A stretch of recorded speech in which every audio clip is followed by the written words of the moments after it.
실제 결혼할 사람과의 속궁합이 얼마나 중요한가? 속궁합은 사실은 이거는 정해져 있다라고 저는 생각 안 해요. 성기만이 만나는 게 아니라 너와 나의 마음이 만나고 너와 나의 인생이 만나고 삶의 태도, 가치관 이런 것들이 사실 다 만나는 거잖아요. 그래서 이 사람이 섹스를 하면서 나를 얼마나 배려하는지가 섹스를 통해서 보여지는 거예요. 저는 섹스는 50%라고 생각해요. 조금 더 넘을 수도 있어요. 부부간에 정말 중요한 한 가지는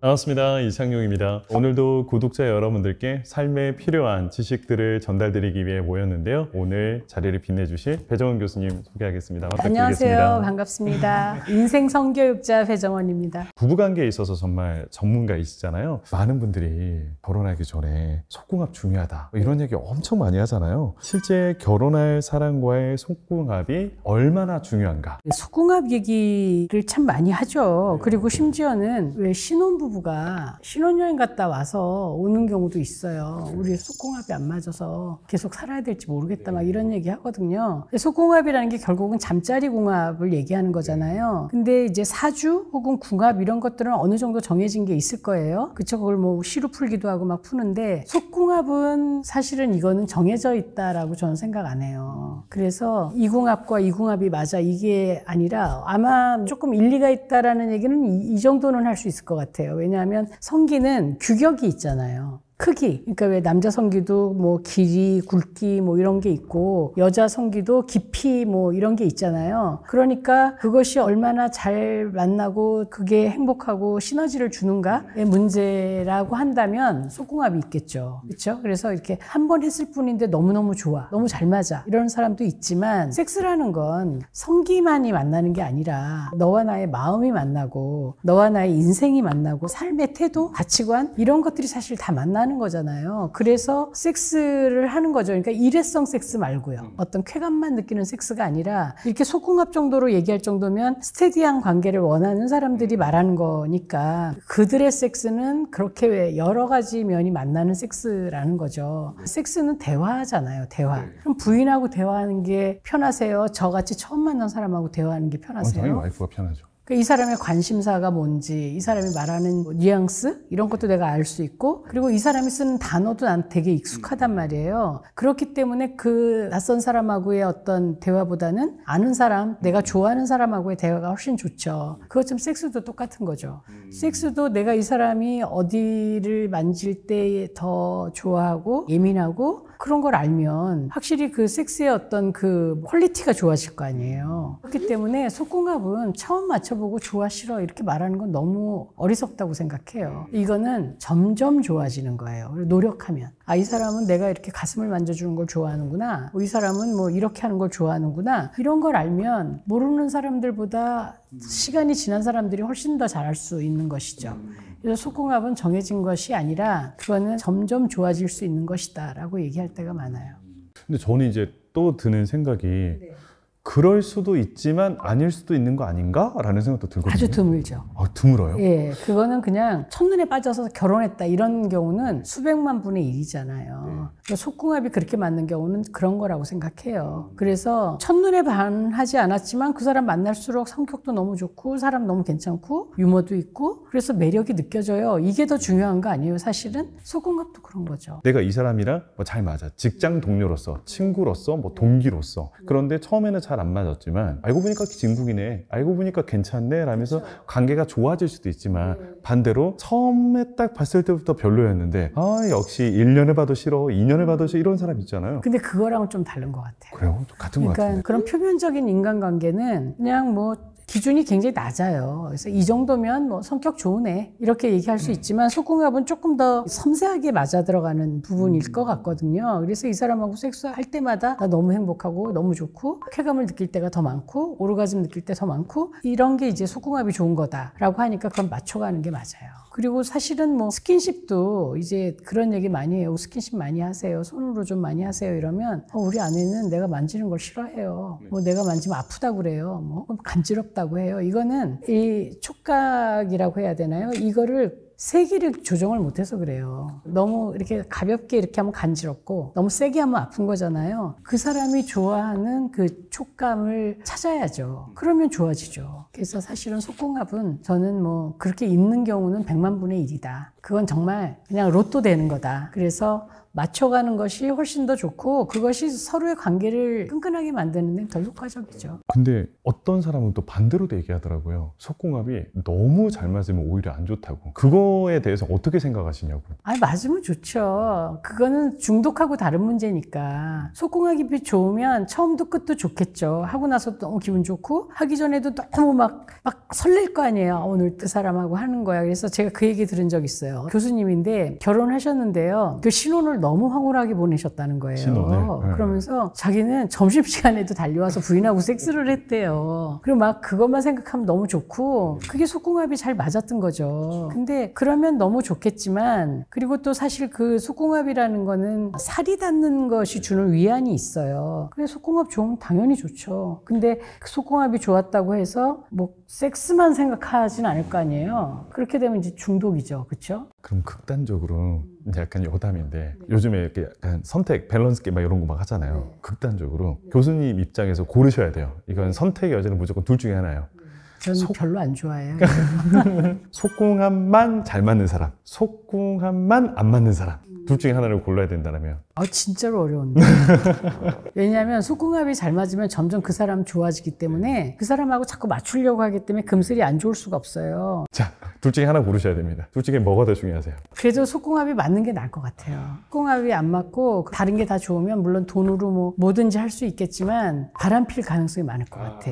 왜냐하면 마음이 자꾸 비어가니까 아무리 예쁜 옷을 입고 그래도 마음이 빌 것 같아요. 뭔가 엑기스를 나눠야지. 그런 점에서는 속궁합 맞는 게 더 좋죠.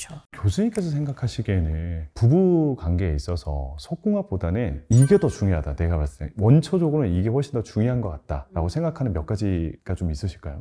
부부관계에서는 일단 대화를 통해서 서로를 좀 신뢰하고 인생을 이해하고 가치관 이해하는 것도 중요하죠. 근데 사실은 저는 그렇게 순서를 정할 때 섹스는 50%라고 생각해요. 조금 더 넘을 수도 있어요. 이 섹스를 잘하는 부부는요, 섹스가 잘 맞는 부부는 잘 살아요.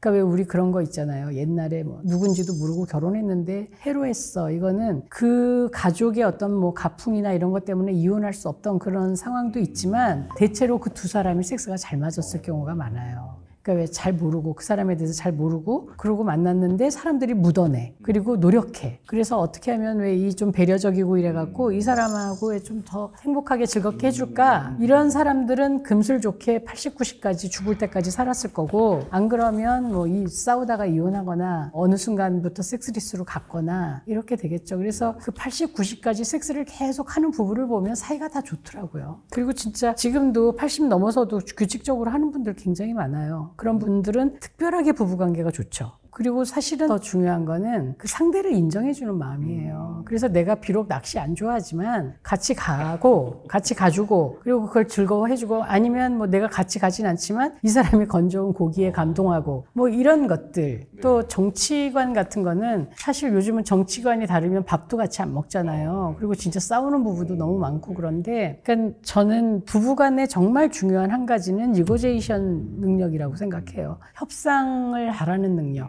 설득을 하기도 하고 설득 당하기도 하는 그런 관계가 되면 사실 그렇게 막 가치관은 사실 맞아야 되거든요. 이거는 가치관은 뭐 돈에 대한 거, 인생에 대한 거 이런 거 다르면 살기가 참 어렵지만 그럼에도 불구하고 상대를 존중하고 배려하는 마음이 있으면 그러면 뭐 그래 그러면 그 얘기는 우린 가능하면 하지 말자 이렇게 얘기할 수도 있고 그리고 바람나는 여자들 특히 여자들 똑같이 말하는 지점이 있어요. 뭐냐면 그 남자랑 일 때문에 만나서 밥을 먹는데 이 사람이 자기한테 자기가 자주 먹는 반찬을 밀어주고 그리고 혹은 이렇게 왜 뭔가를 발라주고 아니 그냥 너무 자연스럽게 그렇게 배려가 몸에 밴 사람인 거죠. 그러면 그 사람한테 마음이 움직이는 거예요. 그러니까 집에서 못 받으니까. 자기가 맨날 뜯어주고 이랬는데 그 사람 자기가 막 뜯어서 이렇게 막 굴비도 막 해치해주고 이러면 그 사람한테 이제 흔들리는 거죠. 그래서 보면 외도라는 건 마음에 빈틈이 있기 때문에 그 빈틈으로 물이 들어가는 거거든요. 근데 그게 바로 외로움. 혹은 뭐 나에 대한 배려 이런 것들이에요. 그래서 이 먹는 걸 보고도 이 사람이 정말 날 사랑하는지 아닌지를 알 수가 있고 또 그것만 알고도 편식이 심한 사람들은 되게 좀 좁죠. 고집 세고. 근데 다양한 것들을 겁 없이 먹는 사람들은 저는 사랑을 하는 데서도 굉장히 호용적이라고 생각해요. 그래서 어디를 가는데 뭐 겨우 3박 4일 가는데도 꼭 고추장을 싸갖고 가고 지금 뭐 거의 없지만 그것도 저는 좀 저런 사람은 좀 너무 고집 센가 봐 이런 생각. 그러니까 자기 틀에서 나오고 싶어 하지 않는 그런 거지만 거기 갖고 현지식 막 먹어보고 뭐 막 시도해보고 전 이런 사람들이 훨씬 매력 있고 좋더라고요. 그래서 저는 우리 학생들한테 먹는 거 같이 먹어봐라. 그리고 술도 같이 먹어봐라. 그걸 우리 둘만 먹으면 안 돼요. 여러 사람하고 같이 먹어야 되고 산에도 같이 가봐라. 그리고 돈 내기 게임도 해봐라. 다른 사람하고 하는 거 보는 거예요. 그래서 뭐 한 뭐 1,000원 잃었으면 막 판 뒤집는 사람도 있고 이렇게 깐죽깐죽거리면서 왜 신경 거슬리게 하는 사람도 있고 이런 거 보면서 좀 가능하면 좀 이런저런 여러 측면에서 배려적이고 존중할 줄 아는 사람 만나라 이런 얘기 하거든요. 그래서 그런 점에서 섹스는 되게 중요한 사람을 알아보는 방식이죠. 그래서 제가 또 이런 얘기도 해요. 이 섹스로 알아보는 방식 이것도 그 아까 그 무슨 퀴즈요? 밸런스 퀴즈? 밸런스 네, 퀴즈 밸런스 같은 게임, 거예요. 밸런스 게임. 그러니까 사랑하는 사람과 섹스를 해요. 근데 이 섹스가 별로 좋질 않아요. 사랑해요, 분명히. 그리고 이 사람은 사랑하지 않아요. 잘 몰라요. 근데 이 사람하고 섹스는 너무 좋아요. 어느 쪽이 좋아요? 속궁합 맞는 사람을 사랑할래요. 그러니까 속궁합이 맞는 사람을 당연히 사랑하는데 그럼에도 불구하고 이 사람하고는 섹스가 너무 좋아. 근데 이 사람하고는 섹스가 너무 안 좋아. 그럼 물론 이제 속궁합은 바꿔갈 수도 있다고 제가 얘기했으니까 이런 사람은 내가 이미 사랑하니 섹스에 대해서 같이 왜 배워가면서 이렇게도 해보자 저렇게도 해보자 자기가 이렇게 만져주니까 너무 좋다 이런 얘기를 할 수 있지만 이렇게 처음 만난 사람은 대체로 그 사람의 기술이나 경험이 되게 중요하겠지만 아까 말씀하신 것처럼 존중 배려예요. 이 사람이 섹스를 하면서 나를 얼마나 배려하는지가 섹스를 통해서 보여지는 거예요. 그래서 그 사람이 좋은 거죠. 그러니까 전혀 사랑하지도 않고 잘 모르는데 이 사람과 한 섹스가 좋은 거는 기술이 좋을 수도 있지만 일단 이 사람이 굉장히 배려적인 사람이라는 거예요. 근데 결혼은 어떤 사람하고 하는 게 좋으세요? 저는 저랑 잘 맞는 사람이 제일 맞다고 생각해요. 내가 맞춰줄 필요 없이 그 사람이 맞춰주면 더 좋지 않을까요? 그럼 더 좋죠. 그럼 그건 감사한 거죠. 네. 결혼할 때 이제 저희가 이렇게 나이가 들어서 친구들하고 이렇게 얘기를 하잖아요. 어떤 사람이 제일 좋으냐? 어떤 사람이 끝까지 살만해? 이렇게 물어보면 다 이구동성 다정한 사람. 다정한 사람. 나 잘해주는 사람. 그게 최고예요. 내가 좋아하는 사람은 에너지 빠지고 막 어떤 땐 기빨리고 막 그러잖아요. 근데 나한테 잘해주는 사람은 최고예요, 사실은. 그리고 그거를 우리 학생들한테도 그렇게 얘기해요. 네가 연봉이 2억이면 어떤 사람 선택하겠니? 돈 필요 없을 거란 말이에요. 능력도 필요 없을 거란 말이에요. 똑똑하고 머리 좋고 능력 있고 성질 나쁘면 최악이에요. 그쵸? 날 귀찮게 하고 힘들게 할 테니까. 다정한 게 제일 좋죠. 내가 오래 모고 내가 어디 있다 그러면 차 가지고 나와주고 그렇게 배려하는 사람하고 사는 게 최고죠. 제가 막 우리 애들한테 그래요. 외모는 밥 먹을 때 역하지만 않으면 돼. 같이 밥 먹을 때 도저히 저 얼굴이랑은 못 먹겠어만 아니면 익숙해지잖아요. 근데 외모 중요하던데. 그리고 얼굴 안 보게 되잖아요. 그래요? 언젠가부터는 얼굴 안 보게 그래요. 되지. 저는 이렇게 한번 다투고 싸우다가도 얼굴 보면 풀리더라고요. 아니 그거는 미운 짓을 해도 그냥 근본적으로 좀 이쁠 때가 있어요. 그러니까 왜 아주 그 뭔지 운명적인 어떤 끌림 같은 게 있어요. 그래서 아주 꼴 보기가 싫어. 아주 말하는 것도 싫고 그런데 뭔가를 했는데 되게 귀여운 거예요. 그러면 이건 그냥 운명이구나 이러고 사는 거죠. 그러니까 아까 얘기하신 게 외모일 수도 있죠. 그리고 내가 어딘가 나갈 때 이 여자가 반짝반짝 빛나고 이 남자가 반짝반짝 빛나면 기분 좋죠. 다른 사람들이 막 뭐야 막 저 여자 돈 많은가 봐 저런 남자랑 다녀 이럴 정도의 외모면 좋겠지만 외모는 사실 그게 중요하지 않은 것 같아요. 그거는 한 뭐 몇 년 살면 똑같아지고 사실 마음이 어떻게 한결 같으냐가 너무 중요한 것 같아요. 그래서 관식이라는 사람이 없다라는 게 참 비극이죠. 오늘 이렇게 교수님과 관식이가 사랑받는 이유에 대해서 이야기를 좀 나눠봤습니다. 진짜 궁합은 몸이 아니라 이 마음과 태도에서 시작된다는 말이 떠오르기도 하는데요. 책과 사람 다음 시간에도 기대해 주시고요. 오늘 함께해 주신 교수님 너무 감사드립니다. 즐거웠습니다. 네, 고맙습니다. 네, 감사합니다.